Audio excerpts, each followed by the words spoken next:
வணக்கம். தஞ்சாவூர் மாவட்ட மூத்த குடிமக்கள் பேரவையின் மாதாந்திர கூட்டம் 14/7/2026 செவ்வாய்க்கிழமை காலை தஞ்சாவூர் பெசன்ட் அரங்கில் தஞ்சாவூர் மாவட்ட மூத்த குடிமக்கள் பேரவையின் தலைவர் திரு எஸ். பழனிவேலு அவர்கள் தலைமையில் நடைபெற்றது. பேரவை கூட்டத்திற்கு வந்திருந்தோரை மாவட்ட அமைப்புச் செயலாளர் திரு எஸ். குருநாதன் அவர்கள் வரவேற்றார். மாவட்ட பொதுச் செயலாளர் திரு மரு சேதுராமன் அவர்கள் அறிக்கை வாசித்தார். மாவட்ட பொருளாளர் திரு உ. சுப்பிரமணியன் அவர்கள் வரவு செலவு அறிக்கையினை சமர்ப்பித்தார். மாவட்ட துணைத் தலைவர் திரு ரா. தங்கவேலு, மாவட்ட செயற்குழு பிரதிநிதி திரு ஆர். பழனிசாமி ஆகியோர் வாழ்த்துரை வழங்கினர். இக்கூட்டத்தின் போது சென்ற ஆண்டு சிறப்பாக சேவையாற்றிய 19 உறுப்பினர்களுக்கு அவர்களின் பணியினை பாராட்டும் வகையில் சேவை செம்மல் விருது வழங்கப்பட்டது. இம்மாதம் புரவலர்களாக தங்களை இணைத்து கொண்டோர் சான்றிதழ் வழங்கி பாராட்ட பெற்றனர். அடுத்து இம்மாதம் பிறந்தநாள் காணும் பேரவையின் உறுப்பினர்கள் பயனாடை அணிவித்து பாராட்ட பெற்றனர். தொடர்ந்து வழக்கறிஞர் திரு ஏ. நல்லதுரை அவர்கள் மூத்த குடிமக்களும் சட்ட பாதுகாப்பும் எனும் தலைப்பில் விழிப்புணர்வு உரையாற்றினார். தொடர்ந்து வழக்கறிஞர் அவர்கள் சிறந்த சமூக செயற்பாட்டாளர் எனும் விருது வழங்கி பாராட்டு பெற்றார்.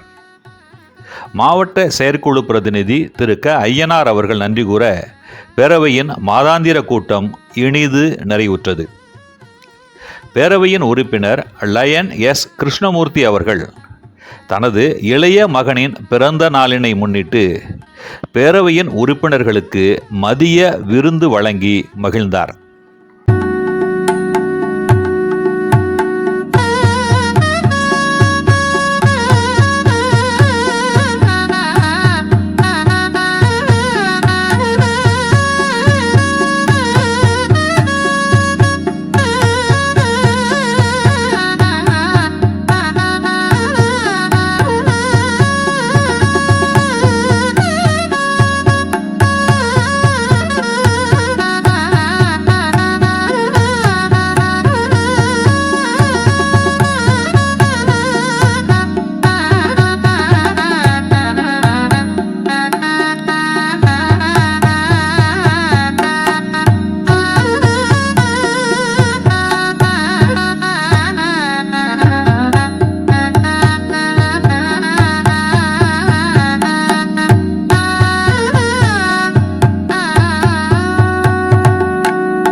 உலகம் பார்க்க உனது பெயரை நிலவு தாளில் எழுத வேண்டும்.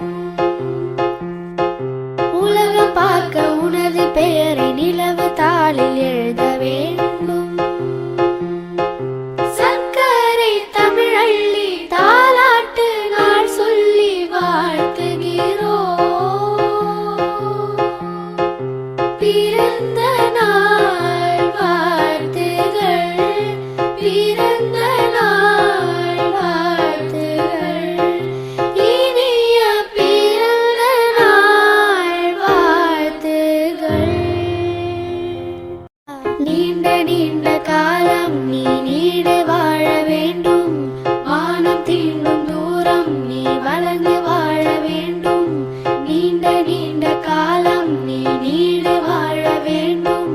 வானம் தீண்டும் தூரம் நீ வளர்ந்து வாழ வேண்டும்.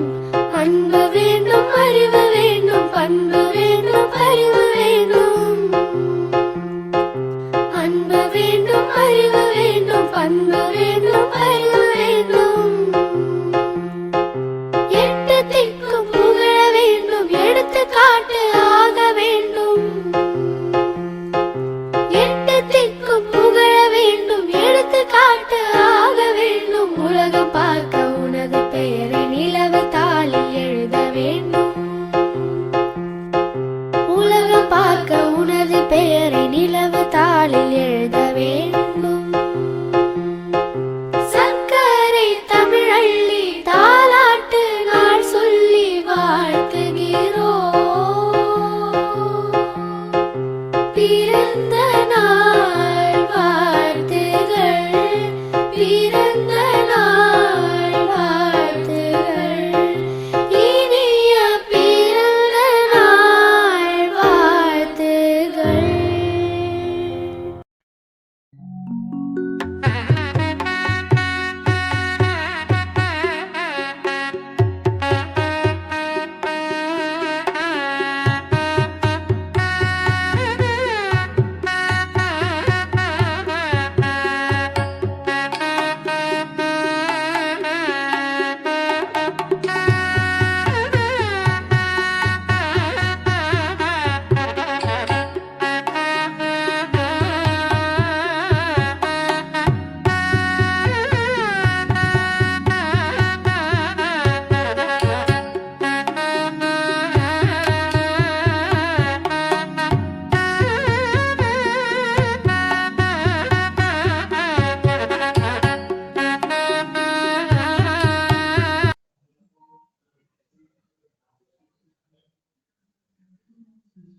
சிறப்பு வாய்ந்த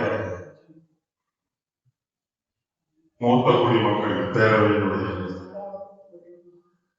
இந்த நிகழ்வினுடைய தலைவர்,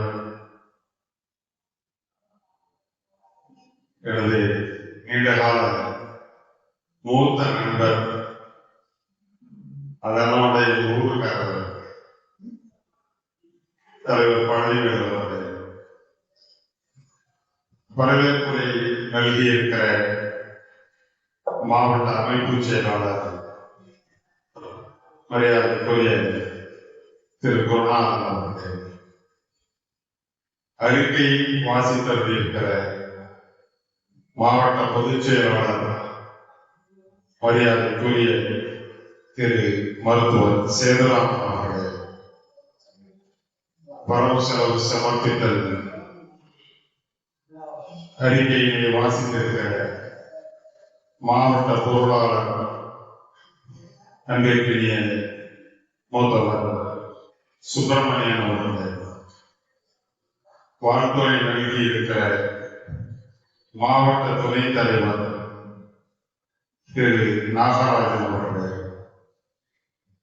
மற்றொரு மாவட்ட துணைத் தலைவர் திரு தங்கவேல் அவர்கள், மாவட்ட செயற்குழு பிரதிநிதி திரு பழனிசாமி அவர்கள், மாவட்ட செயற்குழு பிரதிநிதி திரு செல்வராஜ் அவர்கள், இறுதியில் நன்றியுரையாற்ற இருக்கிற மாவட்ட செயற்குழு பிரதிநிதி திரு ஐயனார் அவர்கள், இந்த கூட்டத்தில் கலந்து கொண்டிருக்கிற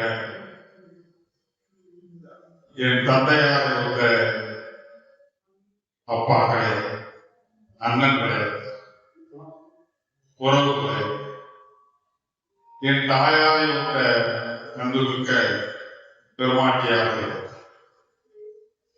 அனைவருக்கும் வணக்கம். எனது நீண்ட கால நண்பர்கள் ஒருவரான காவல்துறையில் பணியாற்றி ஓய்வு பெற்றிருக்கிற அன்பிற்கினிய நண்பர் ராஜகுரு இங்கே அமர்ந்திருக்கிறார். இதே பெசன்ட் அரங்கத்தில் எத்தனையோ விதமான கூட்டங்களில் கலந்து கொண்டு பேசியிருக்கிறேன். ஆனால் இந்த நிகழ்வு என்பது ஒரு முற்றிலும் மாறுபட்ட ஒரு நிகழ்வு. என்னை அழைக்கும் பொழுது நம்முடைய தலைவர் பழனிவேல் அவர்கள் சொன்னார், நம்மை விட வயதில் சிறியவர், ஆனால் கற்ற கல்வியின் காரணமாக நமக்கு அவர் சில யோசனைகளை சொல்லும் போதுதான் இங்கே வந்திருக்கிறார் என்று. அதனைத்தான் வள்ளுவர் சொன்னான், ஈன்ற பொழுதில் பெரிதுவோக்கும் தாய் என்று. நீங்கள் ஈன்ற பொழுதில் பெரிதுவோருக்குதான் எங்களை எல்லாம் படிக்க வச்சு ஆளாக்கி இருக்கிறீர்கள் என்பதை இந்த தருணத்திலே நான் நினைவு கூறுகிறேன். அப்படியான ஒரு வாய்ப்பு இன்றைக்கு எங்களுக்கெல்லாம் கிடைத்திருக்கிறது என்று சொன்னால் அந்த வாய்ப்பினை வழங்கியவர்கள் நீங்கள். நாங்கள் உங்களை வழித்தோன்றர்களாக வந்திருக்கிறோம். வாழ்க்கையில் எத்தனையோ நிகழ்வுகளை தாண்டி எத்தனையோ பேருக்கு எத்தனையோ விதமான நோக்கங்கள், எதிர்பார்ப்பு, நம்பிக்கைகள், விருப்பங்கள், பலருக்கு அது கைகூடாமல் போயிருக்கலாம், சிலருக்கு கைகூடி இருக்கலாம். ஆனால் ஒவ்வொரு நானும் ஒரு தகவல், இன்னும் ரொம்ப சரியா சொல்லணும்னா சட்டத்தில் சொல்லி இருக்கிறபடி நான் கூட ஒரு இளைய முக்க குடிமகன் தான். நான் 60 கிளந்து விட்டார் சொல்லிக் கொள்கிறேன். ஒரு தகவலாக நான் அதைத்தான் நினைத்தேன். என்னுடைய பள்ளி பருவத்தில், கல்லூரி பருவத்தில் எல்லா மாணவர்களுக்கும், எல்லா இளைஞர்களுக்கும், இன்னும் எல்லா மனிதர்களுக்குமே உண்டான ஒரு சுவாபம் தான். சென்னை கல்லூரிகளிலே படிக்க வேண்டும், அதுவும் குறிப்பாக லயோலா கல்லூரியில் படிக்க வேண்டும் என்றெல்லாம் கனவுகளிடம் தான். ஆனால் அந்த வாய்ப்பு எனக்கு கிட்டவில்லை. ஆனால் எனக்கு கிட்ட வாய்ப்பினை என் மகனுக்கு கொடுக்க விரும்பினேன், கொடுத்தேன். லயோலா கல்லூரியிலே அவரை படிக்க வைத்தேன். அதே போல தமிழ்நாட்டின் தலை சிறந்த கல்லூரிகளில் ஒன்றான PHE கல்லூரி, கோயம்புத்தூர் கல்லூரியிலே படிக்க வைக்க வேண்டும் என்று விரும்பினேன். அவரும் விரும்பினார், அங்கே படித்தேன். இப்படி தனக்கு கிடைக்காததெல்லாம் தன் வாரிசுகள் மூலமாக, தன்னுடைய தலைமுறைகள் மூலமாக செய்து அழகு பார்த்தவர்கள் தான் இந்த மூத்த குடிமக்கள். நான் இதையெல்லாம் சொல்வதற்கு காரணம், நண்பர்கள் இப்படியான ஒரு நிகழ்வை நாங்கள் ஏற்பாடு செய்திருக்கிறோம். இது ஒரு மாதாந்திர கூட்டம், 100 பேருக்கு மேலாக கலந்து கொள்வார்கள். இந்த தலைப்பில் நீங்கள் பேச வேண்டும் என்று என்னை சொன்ன பொழுது, இந்த தலைப்பு என்பது பயனுள்ளதா இல்லையா என்ற கேள்விக்கு நான் செல்லவில்லை. பெற்ற பெற்றோர்களை இந்த விஷயங்களெல்லாம் தெரிந்து கொள்ளுகிற அளவுக்கு பிள்ளைகள் ஆளாகிவிட்டார்களோ என்ற கவலையும் வருத்தமும் தான் எனக்கு. நீங்கள் சில விஷயத்தை ரொம்ப ஆழமா யோசிச்சு பார்த்தோம்னா, மனித சமுதாயம் தோன்றி பல ஆயிரம் வருடங்களாக, நாகரிகம் வளர்ந்து பல ஆயிரம் ஆண்டுகளாக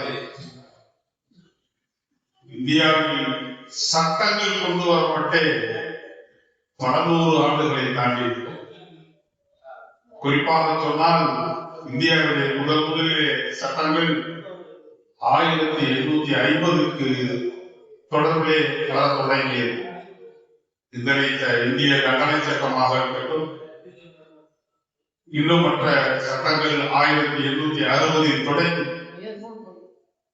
உரிமை சட்டங்களும் குற்றவியல் சட்டங்களும் வந்தது. ஆனால் அதெல்லாம் சிறப்பு என்ன தெரியுமா? பெண்களை பாதுகாக்க அதில் சட்ட பிரிவுகளை ஏற்படுத்தினார்.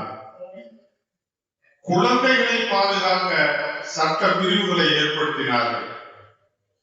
ஆனால் மூத்தவர்களை, பெற்றோர்களை பாதுகாக்க சட்ட பிரிவுகள் ஏதும் ஏற்படுத்தவில்லை.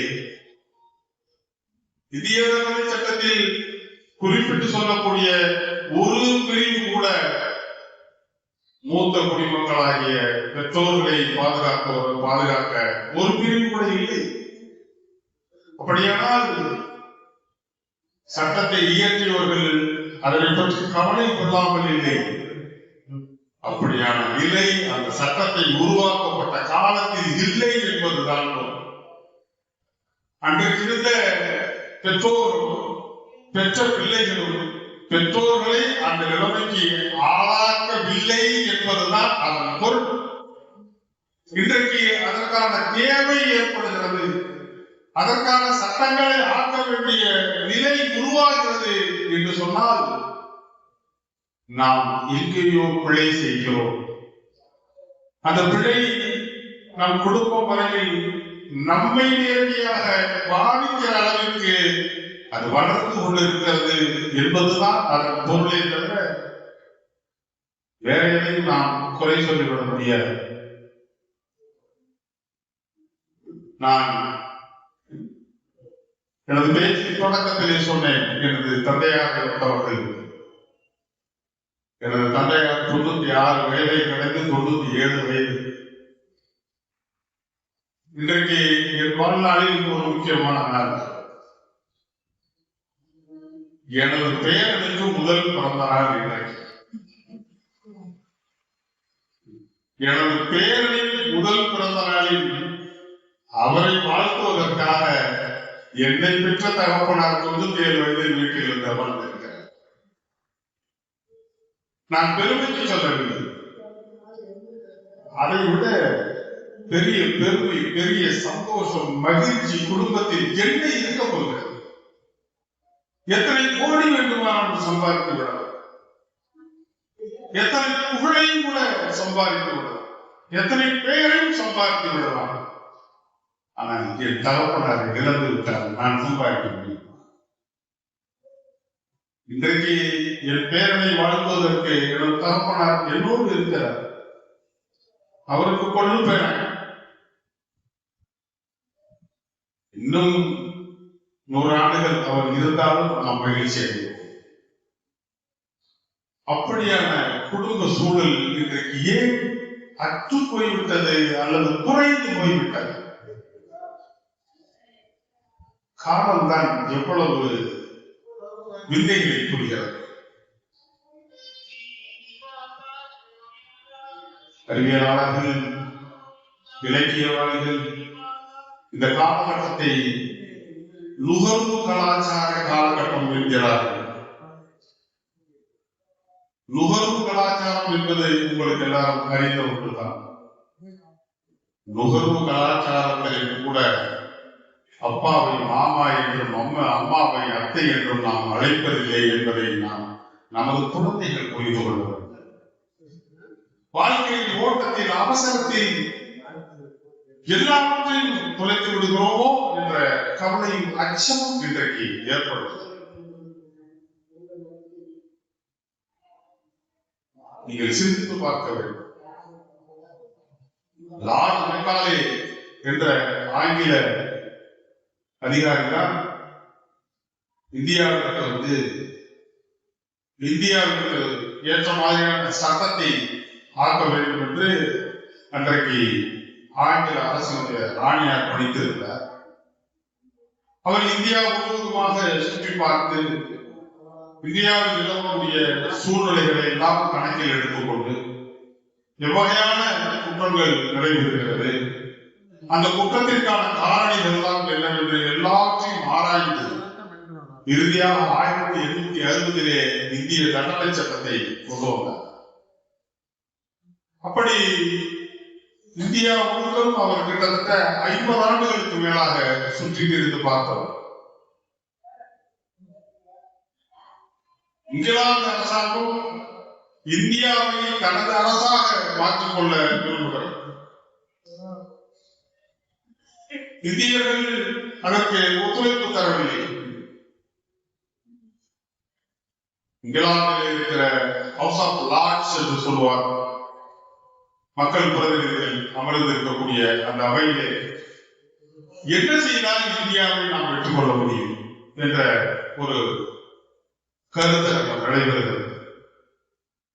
இதில் யாரை அழைத்தால் இந்தியர்களை பற்றி சரியாக சொல்லுவார் என்று அவர்கள் கணக்கிட்டு லார்ட் மெக்காலேயை அழைத்து அவையிலே பேச சொல்லுகிறார்.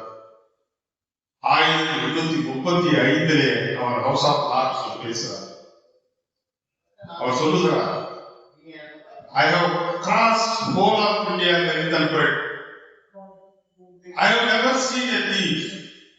நான் இந்தியாவை குறுக்கும் நெடுக்குமாக பலமுறை சுற்றி வந்து விட்டேன், அங்கே திருடர்களை பார்க்க முடியவில்லை. அங்கே பண்பாட்டு கலாச்சாரம் என்பது மிக வலுவாக இருக்கிறது. இந்தியர்கள் அந்த பண்பாட்டு கலாச்சாரத்தால் பிணைக்கப்பட்டு இருக்கிறார்கள். அந்த பண்பாட்டையும் கலாச்சாரத்தையும் நொறுக்கும் வரை அல்லது அதிலிருந்து அவர்களை அந்நியப்படுத்தும் வரை இந்தியாவை யாராலும் வெல்ல முடியாது என்று சொன்ன ஒரு ஆங்கிலேயர் அன்றைக்கு சொன்னார். அப்பேற்பட்ட பண்பாடும் கலாச்சாரமும் குடும்ப உறவும் பிணைப்பும் அன்றைக்கு இருந்தது. இன்றைக்கு அது அற்றுப்போம். அதன் விளைவு தினம் தினம் விளம்பரங்களிலே நாம் பார்க்க முடிகிறது. மிகச்சிறந்த முறையில் இங்கே முதியோர்களிடம் நடத்தப்படுகிறது. உங்கள் வீட்டு முதியோர்களை எங்களிடம் அனுப்பினால் நாங்கள் பத்திரமாக பார்த்துக் கொள்வோம் என்று அன்றாடம் விளம்பரங்கள் வருகிற அளவிற்கு இன்றைக்கு நமது சமூகம் சீர்கெட்டு போய்விட்டது என்பதைத்தான் முதியோர் இல்லங்களின் வளர்ச்சி நமக்கு சொல்லிக் கொண்டிருக்கிறது. யார் இந்த முதியோர்கள்? இந்த முதியோர்கள் இல்லாமல் இந்த இளைஞர்கள் இருந்து வந்தார். அந்த சிந்தனை திறனே இன்றைக்கு குறைந்து போய்விட்டது. சிந்திக்க தயாராக இருக்கு. மருமகளுக்கு மாமனார் பிடிக்கல, மாமனாருக்கு மருமகன் பிடிக்கல, இப்படி ஒருத்தருக்கு ஒருத்தர் பிடிக்கல, மனைவி கணவனை பிடிக்கவில்லை, கணவனுக்கு மனைவியை பிடிக்கல. 35 ஆண்டுகளாக நான் வழக்கறிஞர் தொழில் செய்து வருகிறேன். முன்பெல்லாம் கூட விவாகரத்து வழக்குகள் வரும். நாங்கள் அப்படி வருகிற கட்சிக்காரர்களை, அது கணவனாக இருந்தாலும் மனைவியாக இருந்தாலும், அவருடைய அமர வைத்து கணவன் மனைவிக்குள் என்ன பிரச்சனை, தீர்க்கக்கூடிய பிரச்சனைகள் இருக்கிறதா, தீர்க்கவே முடியாத பிரச்சனையா, எதற்காக விவாகரத்து வரை செல்கிறது என்பதெல்லாம் நாங்கள் அவருடன் நீண்ட கலந்துரையாடல் செய்வது வழக்கம். ஆனால் இன்றைக்கு இருக்கிற நிலையை பார்க்கும் பொழுது உண்மையிலே மிகவும் ஆபத்தான நிலையில் நாம் வாழ்ந்து கொண்டிருக்கிறோம் என்பது புரிகிறது. திருமணம் முடிந்து 2 நாட்களே கணவன் மனைவியாக இருக்கிறார்.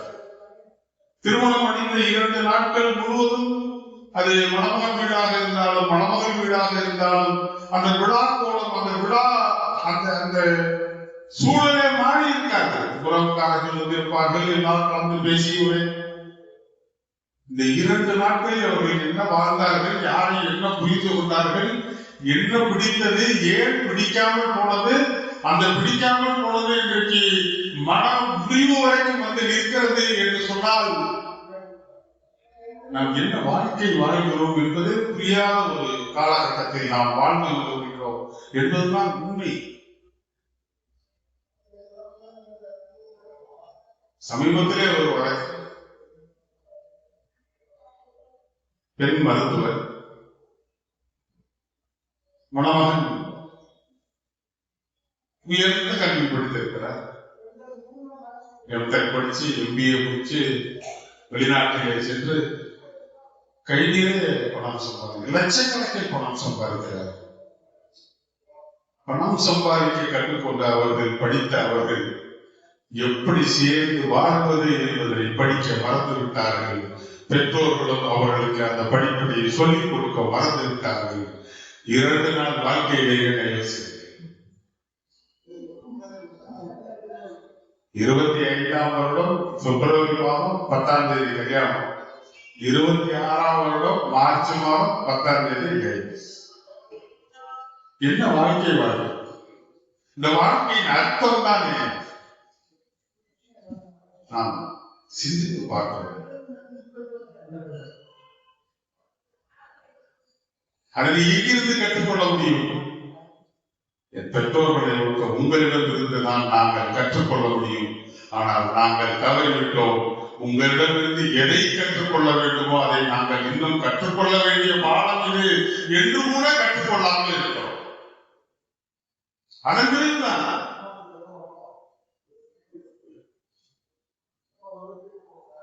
பெற்றோர்கள் 80 வயது 90 வயது வரை தாய் தந்தையர் ஒரே குடும்பத்தில் இருந்து எத்தனை பிள்ளைகள்? எங்க வீட்டிலே பாத்தீங்கன்னா 7 பிள்ளைகள், 5 பேர் நாங்கள் ஆம்பளை, 2 பேர் பொண்ணு. அத்தனையும் பெற்று அவர்கள் என்னுடைய தாயும் தந்தை, என்னுடைய தாய் இப்ப சமீபத்தில் 2 ஆண்டுகளுக்கு முன்பு கொரோனா காலத்தில் இறந்து போனார், 87 வயது. நாங்கள் எல்லாம் பணியின் காரணமாக, அவர்களுக்கு கிடைச்சிருக்க வேலையின் காரணமாக வெளியில் இருக்கிறோம். என் தாயார் உடல் மெலிந்து நலிவடைந்து படுத்திருந்த பொழுது அவருக்கு உண்டான அத்தனை தேவைகளை செய்தவர் என்னுடைய தந்தையார். ஏன் அந்த அன்பு, அந்த பாசம் இன்றைக்கு இல்லாமல் போனது? நாளை என் மனைவி எனக்கு செய்வாரா அல்லது என் மனைவிக்கு நான் செய்வனா எனக்கு தெரியாது. ஏன்னா இந்த சமகாலத்தில் நான் வாழ்ந்து கொண்டிருக்கிற ஒரு மனிதனாக இருக்கிறேன். காலம் என்னை வெல்லுமா அல்லது காலத்தை நான் வெல்லுவேனா தெரியாது, என் கையில் இல்லை. ஆனால் நான் பார்க்கிறேன், என் தந்தையார் என் தாயாருக்கு செய்கிற பணிவிடைகளை, அந்த வயதில் செய்கிற பணிவிடைகளை நான் பார்க்கிறேன். அதுபோலவே இருக்க வேண்டும் என்று நான் விரும்புவதோடு மட்டுமல்ல, இந்த செய்தியை நான் என்னுடைய பிள்ளைகளுக்கு கடத்துகிறேன். பாத்தியா, தாத்தா எப்படி அப்பாயை பார்த்துக்கிறேன், அந்த மாதிரி நீ அவரை பார்த்து என்ற செய்தியை நான் கடத்துகிறேன். அவர்கள் என்னுடைய எதிர்பார்ப்பை ஏற்றுக்கொள்வார்களா இல்லையா அது எனக்கு தெரியாது. ஆனால் என்னுடைய கடமை, இந்த செய்தியை நான் அவர்களை கடத்த வேண்டியது என்னுடைய கடமை, நான் செய்து கொள்ள. ஆனால் அவையெல்லாம் ஏன் இன்றைக்கு கனவாக போகிறது? காலம் மாறிக்கொண்டிருக்கிறது என்பதைத்தான் நாம் புரிந்து கொள்ள வேண்டும். இந்த சந்தர்ப்பத்தில் தான் இப்படியெல்லாம் யோசித்த பிறகுதான் சரி, இந்த தலைப்பு தேவைப்படும் தான் போல் இருக்கிறது என்றும் எனக்கு தோன்றியது. இத்தனை ஆண்டு கால வரலாற்றில் இந்தியாவில் மூத்த குடிமக்களுக்கு என்று பிரத்யேகமாக இயற்றப்பட்டிருக்கிற ஒரே ஒரு சட்டம் உண்டு என்று சொன்னால் இந்த ஒரு சட்டம் தான். The Maintenance and Welfare of Parents and Senior Citizens Act 2007. இந்த ஒரு சட்டத்தை தவிர வேற எந்த குறிப்பிட்ட சட்டமும் இதுவரை இல்லை. மூத்த குடிமக்களுக்கான பல திட்டங்களை, பல நல கொள்கைகளை அரசாங்கங்கள் அறிவித்து வருகிறது என்பது வேறு. ஆனால் இங்கே நாம் பேசிக் கொண்டிருக்கிற சட்ட பாதுகாப்பு என்று சொல்ல போனால் இந்த ஒரு சட்டத்தை தவிர வேற எந்த பாதுகாப்பு? இதிலும் கூட இந்த மெயின்டெனன்ஸ் என்று சொன்னால் ஒரு தந்தையாரோ ஒரு தாயாரோ வயது முதிர்ந்த காலத்தில் வேறு அவருக்கு ஓய்வூதியமோ வேறு வருமானங்களோ இல்லாத நிலையில் தன்னுடைய குழந்தைகளை சார்ந்து அவர்களுடைய வருமானத்தை எதிர்பார்த்து அவர்களை சார்ந்து இருக்க வேளையில் அவர்கள் தங்கள் கடமையை செய்யாமல் புறக்கணிக்கும் பட்சத்தில் அவர்களிடமிருந்து எப்படி பெற்றுக்கொள்வது என்ற அந்த விதிமுறைகளை இங்கே வகுத்து தந்திருக்கிறார். இப்ப சமீபத்தில் நாம் நிறைய பேசுகிறோம், கேள்விப்படுகிறோம், பத்திரிகையிலே படிக்கிறோம். தாய் தந்தையர் பிள்ளைகளுக்காக வாழ்பவர்கள் தானே தாய். எனக்கு தெரிந்து மகனாக இருக்கட்டும் மகளாக இருக்கட்டும் அவர்கள் நிறைய பொருள் சம்பாதிக்கக்கூடிய காலகட்டத்தில் பொருள் சம்பாதிக்கும் பொழுது சொந்த வாங்கி யான் பேர்ல வை அப்படின்னு கேட்டு எழுதி வைக்கிற தாய் தந்தையை அவர்கள்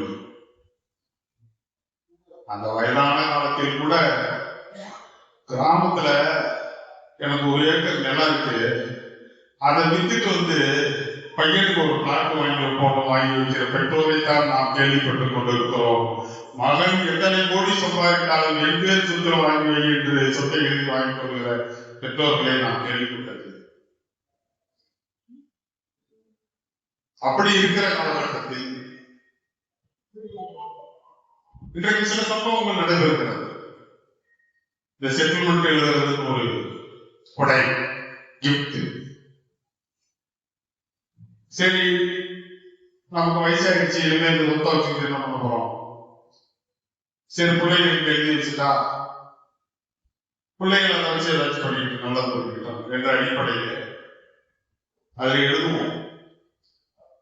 உன் மீது எனக்கு இருக்கிற அப்படின்னாலும் இதுவரை எனக்கு நீ வஸ்திரம் உணவு கொடுத்து என்னை நீ பாதுகாத்து வருகிறபடியாலும் இனியும் எனது இறுதி காலம் வரை நீ அதை செய்து வருவாய் என்ற நம்பிக்கையின் பேரில் நான் இந்த சொத்தினை உனக்கு இன்றைய தேதியில் செட்டில்மெண்ட் மூலம் உங்களுக்கு எழுதி கொடுக்கிறேன் என்று நாம் அது ஒவ்வொரு பத்திரம் எழுதும் சில குறிப்பிட்ட வாசகங்கள் அதில் எழுத வேண்டும். அது விதி, அப்படி நாம் எழுதுகிறோம்.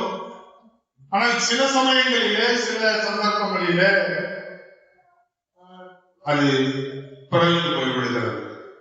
எழுதி வாங்கினது புறப்பட்டோர்களை அவர்கள் உதாசீனப்படுத்தி விடுகிறார்கள், கைவிட்டு விடுகிறார்கள். ரொம்ப வருந்தத்திற்குரிய நிலைக்கு அவர்கள் பெற்றோர்கள் ஆளாகி விடுகிறார்கள். அப்படி ஆளாகிவிடக் கூடாது, அவர்களுடைய நலன் பாதுகாக்கப்பட வேண்டும் என்ற அடிப்படையில் தான் இந்த சட்டம் கொண்டு வரப்பட்டது. இந்த சட்டத்தின் அடிப்படையில் தான் மகனோ மகளோ பெற்றோரிடம் இருக்கிற சொத்துக்களை எழுதி பெற்றுக் கொண்டதற்கு பிறகு பெற்றோர்களின் வயதான காலத்தில் கவனிக்காமல் விட்டு அவர்கள் அன்றாட வாழ்க்கையை நடத்துவதற்கு சிரமப்படும் வேலை ஏற்பட்டால் அந்த செட்டில்மெண்டை ரத்து செய்வதற்கான சட்டம் இந்த சட்டத்திலே தான் கொண்டு வரப்பட்டது. இது சட்டம் என்ற அடிப்படையிலே நான் சொல்ல வேண்டும் என்பதற்காக சொல்லுகிறேன். அந்த சந்தர்ப்பம் இங்கே கூடியிருக்கிற எனது பெற்றோர்கள் யாருக்கும் ஏற்பட்டுவிடக் கூடாது, ஏற்படக்கூடாது. நான் உறுதியாக சொல்ல, ஏனென்றால் நீங்கள் எப்படி நல்லவர்களோ, நீங்கள் எப்படி சிறந்தவர்களோ, நீங்கள் பெற்ற பிள்ளைகளும் அப்படித்தான் இருப்பார்கள். நிச்சயமாக செய்ய மாட்டார்கள் என்ற நம்பிக்கை நான் சொல்லுகிறேன், எதிர்பார்ப்பு சொல்லுகிறேன். ஆனால் சில சமயங்களிலே நடந்துவிடும் பொழுது எப்படி பாதுகாத்துக் கொள்வது என்பதற்காக இந்த சட்டம் இயற்றப்பட்டது. இப்படி இந்த சட்டத்தை பொறுத்தவரைக்கும் குறிப்பிட்டு சொல்லக்கூடியது அந்த பிரிவுதான், பிரிவு 20-22. நிறைய அது அந்த மாதிரி சந்தர்ப்பம் ஏற்பட்டால் எங்க போகணும், என்ன செய்யணும், நம்ம ஆடியோட மனு கொடுத்தாலே அவங்களே விசாரணை செய்து அந்த பத்திரத்தை ரத்து கொள்வதற்கான அதிகாரம் அந்த சட்டத்திலே வழங்கப்பட்டிருக்கிறது. அது மாதிரி பெற்றோர்களை கவனிக்காமல் விட்டுவிடும் பட்சத்தில் அவர்கள் வாழ்க்கை உதவித்தொகை பெற்றுக் கொள்வதற்கான வழிமுறைகளும் இந்த சட்டத்தில் செய்யப்பட்டிருக்கிறது. அது கோட்டாட்சியரிடம் மனு செய்தும் பெற்றுக்கொள்ளலாம், அல்லது நீதிமன்றத்தில் மனு செய்தும் பெற்றுக்கொள்ளலாம். இது சட்டம் இந்த எனக்கு கொடுத்திருக்க தலைப்பிற்காக பேச வேண்டிய கட்டாயத்தில் நான் அதை சொல்லுகிறேன்.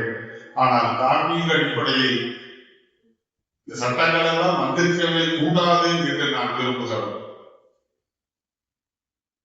அப்படிப்பட்ட சூழ்நிலையில் நாம் இன்றைக்கு வாழ்ந்து கொண்டிருக்கிறோம். மூத்தவர்கள் என்பவர்கள் அவர்கள்தான் வாழ்க்கைக்கு முன்னோடி.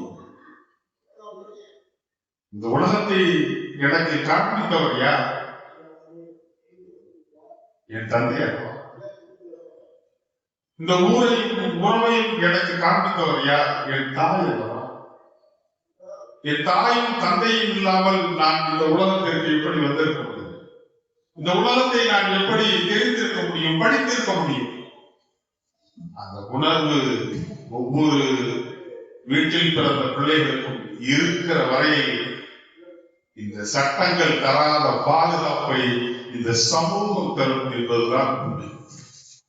அப்படிப்பட்ட குழந்தைகளை நாம் பெற்றிருக்கிறோம் என்று நாம் நம்ப வேண்டும்.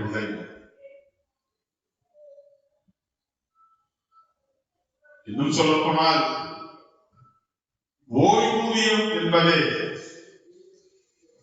இப்படியான சங்கடம் வந்துவிடக் கூடாது என்பதற்காக கொண்டு வரப்பட்டதுதான் ஓய்வூதியம் வழங்குகிற திட்டம். ஒரு வயதான காலத்தில் அடுத்தவரை சார்ந்து வாழக்கூடாது,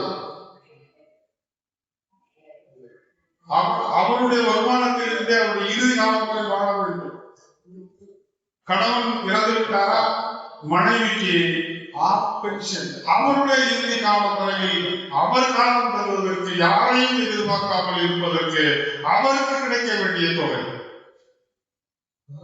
எத்தனை சமூக அக்கறையோடு நாம் எதற்கெடுத்தாலும் அரசாங்கத்தை அது சரியில்லை இது சரியில்லை என்று சொல்லுவோம். ஆனால் நீங்கள் சிந்தித்து பாருங்கள், பென்ஷன் திட்டம் என்பது அது ஏதோ விதியால் செய்யப்பட்டதில்லை. அது எவ்வளவு சமூக பொறுப்புணர்வோடு ஒரு அரசு ஊழியராக இருப்பவர் தன்னுடைய அந்திம காலம் வரை யாருக்கையே எதிர்பார்த்து இருக்கக்கூடாது என்பதற்காக ஒரு சமூக பிரஜையோடு ஏற்படுத்தப்பட்ட அந்த திட்டம் என்பதனை நாம் சிந்தித்து பார்க்கிறோம். இன்றைக்கு ஆட்சியாளர்களுக்கும் அந்த சிந்தனை இல்லை, ஓய்வூதியம் பெறுபவர்களுக்கும் அந்த சிந்தனை இல்லை. காரணம், ஓய்வூதியத்தை எல்லாம் ஒரே மூட்டையா கட்டி ரிட்டையர்மெண்ட் அன்னைக்கு கொடுத்து விட்டா போற வழியிலே மௌனம் வாங்கி செட்டில் ஆயிடலாம். அதற்கு பிறகு அவர்கள் தயவை எதிர்பார்க்க வேண்டிய நிலைமை இன்றைக்கு வந்துவிட்டது. ஆனால் அதுவல்ல ஓய்வூதியத்தின் திட்டம். ஓய்வூதியத்தினுடைய நோக்கம் அதுவல்ல. இவர்களுக்கு எவர் தயவும் வாழக்கூடாது. அவர் உழைத்த உழைப்பில் இருந்தே அவருடைய இறுதி மூச்சு வரை அவர் காலம் தர வேண்டும் என்பதற்காக ஏற்படுத்தப்பட்ட திட்டத்தை இன்றைக்கு பணம் சேர்க்கிற ஒரு திட்டமாக இன்றைக்கு அரசுகள் மாற்றி இருக்கிறது என்று சொன்னால் அடிப்படை புரிதலுக்கு ஒரு வேலை. அதனால்தான் பழைய பென்ஷன் திட்டத்தை நீக்கிவிட்டு சிபிஎஸ், இபிஎஸ், என்பிஎஸ் என்று சொல்லி இருப்பாங்க. அதுவரை ஒவ்வொரு எந்த திட்டத்தையும் நமக்கு முன்னோர்கள் இன்னும் வைத்தியகாலமா எதை செய்யல. எல்லாத்தையும் ஆழ்ந்து யோசித்து பலமுறை சிந்தித்து விவாதித்து உருவாக்கிய அடிப்படை இந்த கட்டமைப்பு என்பது ஒரு வழக்கறிஞர் என்ற முறையில் சமூகம் சார்ந்த பிரச்சனைகளை பேசுகிற ஒரு நபராக இருப்பவர்கள் நான் அடிக்கடி இந்திய அரசியல் சாசன சட்டத்தையும் அது உருவாக்கப்பட்ட விதத்தையும் படிப்பது. இந்திய அரசியல் சாசன சட்டம் என்பது கடைசியாக முழுமையடைந்து வந்திருக்கிற சட்டத்தை இன்றைக்கு நாம் பார்த்து கொண்டிருக்கிறோம். அது நம் செயல்பாட்டில் இருக்கிறது. ஆனால் அந்த சட்டத்தை உருவாக்குவதற்கு 249 பேர் கொண்ட அந்த கமிட்டி, கான்ஸ்டிடியூஷன் அசம்பிளி என்று சொல்லக்கூடிய அந்த அவை, 5, 6 குழுக்களாக பிரிந்து ஒவ்வொரு ஷரத்தை, இன்னும் சொல்ல போனால் ஒவ்வொரு ஷரத்தில் உள்ள ஒவ்வொரு வார்த்தை இந்த இடத்தில் ஷல் போட்டா சரியா வருமா, வில் போட்டா சரியா வருமான்னு நாள் கணக்கில் மணிக்கணக்கில் அன்றைக்கு அவர்கள் விவாதித்து விவாதித்து தெளிந்து எழுதி கொடுத்த சட்டத்தை தான் இன்றைக்கு நாம் வைத்துக் கொண்டிருக்கிறோம். அப்படியாக அவர்கள் விவாதித்தவற்றில் ஒன்றுதான் இடஒதுக்கீடு. நாம் வெளிப்படையாக நீங்க பாத்தீங்கன்னா all are equal before law, சட்டத்தின் முன் எல்லாரும் சமம், இதில் உயர்ந்தவன் தாழ்ந்தவன் கிடையாது, பெரியவன் சின்னவன் கிடையாது, ஏழை பணக்காரன் கிடையாது, அப்ப சாதி மட்டும் இருக்கலாமா, இப்படி எல்லாம் சில பேர் பேசிக்கிட்டு இருக்கிறாங்க. அதுக்கு மட்டும் கொடுக்கலாமா, இவங்களுக்கு கொடுக்கலாமா, இவங்களுக்கு ஏன் கொடுக்கல, அவங்களுக்கு ஏன் கொடுக்கல. இன்றைக்கு உச்ச நீதிமன்றமே அந்த ஆபத்து போதும், இடஒதுக்கீடு பெற்று ஒருவர் பொருளாதார ரீதியில் அந்த குடும்பம் உயர்ந்து போய்விட்டால் இனி அந்த குடும்பத்திற்கு இடஒதுக்கீடு தேவையில்லை என்று உச்ச நீதிமன்றத்தின் நீதியரசர்களை பேசுகிற ஒரு அபாய நிலையில் இன்றைக்கு நாம் வாழ்ந்து கொண்டிருக்கிறோம். ஆனால் இடஒதுக்கீடு என்பது அதற்காக செய்யப்பட்டது. ரீசனபிள் கிளாசிபிகேஷன் என்ற வார்த்தை குறித்து நாட்கணக்கில் பேசுகிறார். இது ஏன் செய்ய வேண்டும் என்று பேசுகிறார், இது செய்யக்கூடாது என்று பேசுகிறார்.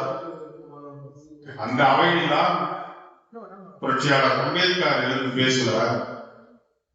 ஏன் செய்ய வேண்டும் என்று பேசுகிறார். இந்த இடஒதுக்கீடு இல்லாததனால் என்ன நடந்தது இந்த மண்ணிலே என்று பேசுகிறார். தனிகாலம் இந்த மக்கள் ஏன் சமூகத்திலே பொருளாதார அடிப்படையிலோ கல்வியிலோ வாழ்க்கை தரத்திலோ முன்னேற முடியாமல் இருந்தது என்பதனை பேசுகிறார். பேசிவிட்டு இறுதியாக சொல்லுகிறார், இந்த இடஒதுக்கீடு என்பது கல்வியில் இடஒதுக்கீடு பெறுவதற்காக மட்டுமல்ல, கல்வி கூடங்களில் பெறுவதற்காக மட்டுமல்ல, வேலை வாய்ப்பில் பெறுவதற்காக மட்டுமல்ல, எந்த மக்கள் இத்தனை ஆண்டு காலமாக புறக்கணிக்கப்பட்டு கிடந்தார்களோ அவர்களுக்கான சட்டங்களை இயற்றுகிற இடத்தில் அவர்கள் அமர வேண்டும் என்பதற்காக இந்த சட்டத்தை நான் கொண்டு வருகிறேன். இந்த ரீசனபிள் கிளாசிபிகேஷன் என்பது இந்த சமுதாய மாற்றத்தின் முன்னேற்றத்துக்கு அவசியம் என்று கிட்டத்தட்ட 7 மணி நேரம் பேசுகிறேன். ஆனால் அந்த வரலாறுகள் புரியாமல் இன்னைக்கு போற போக்குல அது தேவையா இது தேவையா என்றெல்லாம் பேசிக் கொண்டிருக்கிறோம். நான் இதை சொல்வதற்கு காரணம், எந்த ஒன்றையும் சமூக பொறுப்பு இல்லாமல், சமூகத்தின் மீது அக்கறை இல்லாமல் நமது முன்னோர்கள் செய்துவிடவில்லை. உங்களுக்கு அவர்கள் நேற்றிருந்தவர்கள், எனக்கு நீங்கள் நேற்றிருந்தவர்கள், என் பிள்ளைகளுக்கு நான் நேற்றிருந்தேன். இப்படித்தான் இந்த சமூகத்தில் அடுத்து அமைந்து உங்களிடமிருந்துதான் நாங்கள் இன்றைக்கு என்ன கற்றுக்கொண்டு இருக்கிறோமோ அதை நாங்கள் உங்களிடமிருந்து தான் கற்றுக்கொண்டிருக்கிறோம். இன்றைக்கு எது என்னிடம் இல்லை என்று நீங்கள் வருத்தப்படுகிறீர்களோ, கவலைப்படுகிறீர்களோ, ஒரு விதத்தில் என்னிடம் எது இல்லையோ அதை நீங்கள் கொடுக்க தவறி இருக்கிறீர்கள் என்றுதான். நான் இன்றைக்கு உங்களை கவனிக்க நான் மறக்கிறேன் என்று சொன்னால் என்னை நீங்கள் உங்களை கவனித்துக் கொள்ள வேண்டும் என்ற அளவிற்கு பொறுப்பாக நீங்கள் வளர்க்கவில்லையோ என்று கூட குறை சொல்லுகிற அளவிற்கு இன்றைக்கு சமூகம் நடந்து கொண்டிருக்கிறது. இப்படிப்பட்ட சூழலில் தான் நாம் இன்றைக்கு வாழ்ந்து கொண்டிருக்கிறோம். ஆனால் இன்றைக்கு ஒரு பெரிய ஆட்சி மாற்றம் தமிழ்நாட்டில் ஏற்பட்டது. ஜென்சி என்று சொல்லக்கூடிய இளைஞர்களினுடைய எழுச்சி இன்றைக்கு தமிழகத்தில் அரசியலையே மாற்றி போட்டு இருக்கிறது. ஆனால் நான் நமது தலைவர் திரு பழனிவேல் அவர்கள் இன்னொரு அமைப்பிற்கு தலைவராக இருக்கிறார். தஞ்சை மாநகராட்சி எல்லைக்கு உட்பட்ட பகுதிகளிலே இருக்கக்கூடிய குடியிருப்போர் நல சங்கங்களுடைய கூட்டமைப்பு என்ற ஒரு கூட்டமைப்பு இருக்கிறது. அந்த கூட்டமைப்பின் தலைவராகவும் நமது தலைவர் பழனிவேல் அவர்கள் இருக்கிறார். அந்த கூட்டத்தில் நான் பேசும்பொழுது சொன்னேன், சமூக பொறுப்பு, அக்கறை என்பது யாருக்கு இன்றைக்கு வந்திருக்க வேண்டுமோ, வர வேண்டுமோ, அவர்களை விட கூடுதலாக யாரெல்லாம் என்னுடைய பணி முடிந்து விட்டதை, நான் ஓய்வு காலத்திற்கு சென்று விட்டேன் என்று ஓய்வெடுக்க சென்றவர்கள் மத்தியில் இருக்கிற கடமையும் பொறுப்பும் அக்கறையும் இன்றைக்கு ஜெட்சியிடம் வரவில்லை என்பதுதான் இன்றைக்கு நிகழ்காலத்தில் இருக்கிற உண்மை. அந்த கூட்டத்திலையும் பார்த்தீங்கன்னா இளைஞர்களை பார்க்க முடியும். அப்ப இந்த ஊரை பற்றி கவலைப்படுகிறவர்கள், இந்த நாட்டை பற்றி கவலைப்படுகிறவர்கள், இந்த சமூகத்தை பற்றி கவலைப்படுகிறவர்கள், இந்த மக்களை பற்றி கவலைப்படுகிறவர்கள் அதிகமாக யாராக இருக்கிறார்கள் என்று சொன்னால், அதனை பற்றி அறிந்து அதனோடு சேர்ந்து வாழ்ந்த மூத்த குடிமக்களாகத்தான் இருக்கிறார்கள். இளையவர்கள் இன்னும் அது சென்று சேரவில்லை என்று நான் கருதுகிறேன். அதை சென்று சேர்க்க வேண்டிய கடமையும் பொறுப்பும் தலைவர் போன்றவர்களுக்கு இருக்கிறது என்பதை நான் இங்கே சுட்டிக்காட்ட விரும்புகிறேன். ஏனென்று சொன்னால், நீங்கள் வழிநடத்த முடியும், நீங்கள் வழிகாட்ட முடியும், இதை செய்ய என்று சொல்ல முடியும், இதை செய்யாதே என்று சொல்ல முடியும். ஆனால் செய்கிற ஆற்றல் இளைஞர்களுக்கு தான் இருக்கிறது. உங்களுடைய வழிகாட்டலும் செய்யக்கூடிய ஆட்களும் ஒன்று சேரும் இடத்தில் தான் காரியங்கள் வெற்றி அடையும். அவர்களை நாம் இதை நோக்கி, இந்த பணிகளை நோக்கி அவர்களை நாம் செலுத்த வேண்டும் என்று இந்த கூட்டத்தின் வாயிலாக நாம் கேட்டுக்கொள்ள விரும்புகிறோம். இங்கே இந்த தீர்மானங்களை நான் படித்து பார்த்தேன். எனக்கு அதில் ஒன்று சொல்ல தோன்றுகிறது. சொல்லலாம்.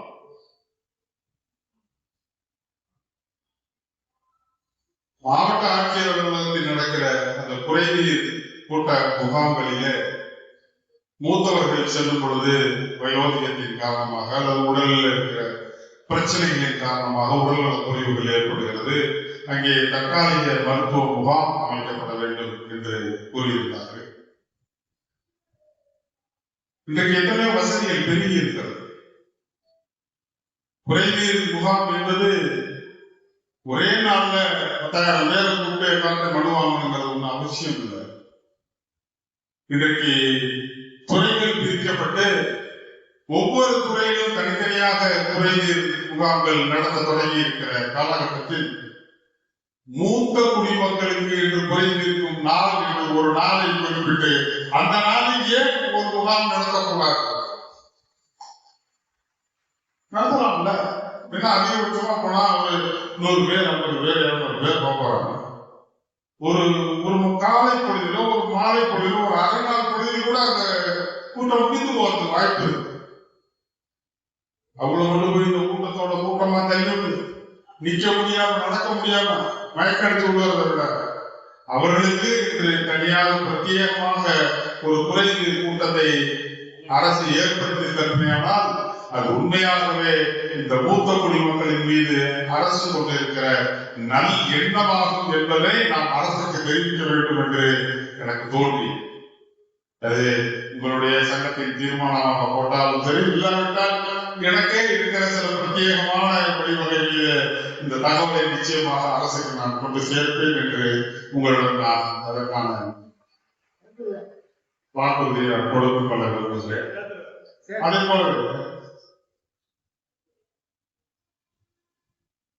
அதே போலவே மூத்த குடிமக்கள் இருக்கிறவர்கள், நான் பெருமைக்கு சொல்லவில்லை, நான் முன்னாடியே சொன்னதுதான், என் தந்தையாக பார்க்கிறேன். மூத்த குடிமக்கள், என் தந்தையார் எனக்கு கிடைத்திருக்கிற மிகப்பெரிய சொத்து. மூத்த குடிமக்கள் இந்த நாட்டில் வாழ்ந்து கொண்டிருக்கிற பாதுகாக்கப்பட வேண்டிய பல பொக்கிஷங்கள், சொத்து. அவர்கள் பாதுகாக்கப்பட வேண்டும். அவர்களுடைய உரிமைகள் நலன்கள் காக்கப்பட வேண்டும் என்பதில் யாருக்கும் இருவேறு கருத்து இருக்க முடியாது. சட்டம் சார்ந்த செய்தி தலைப்பாக இருந்ததனால் நான் ரொம்ப தூரம் அதை தாண்டி வெளியில போக முடியல. இன்னொரு சந்தர்ப்பத்தில் நாம் சமூக பொறுப்புகள் சம்பந்தமாக நாமும் என்னெல்லாம் செய்ய முடியுங்கிற சம்பந்தமா பேசுறதுக்கு நான் தயாராக இருக்கிறேன். இந்த அளவிலே என்னுடைய பேச்சை முடித்துக் கொண்டு உங்களிடம் நான் வணக்கம் சொல்லி விடைபெறுவதற்கு முன்பாக உங்களின் வாழ்த்துக்களை நான் பெற்றுக்கொண்டு விடைபெறுகிறேன். நன்றி, வணக்கம்.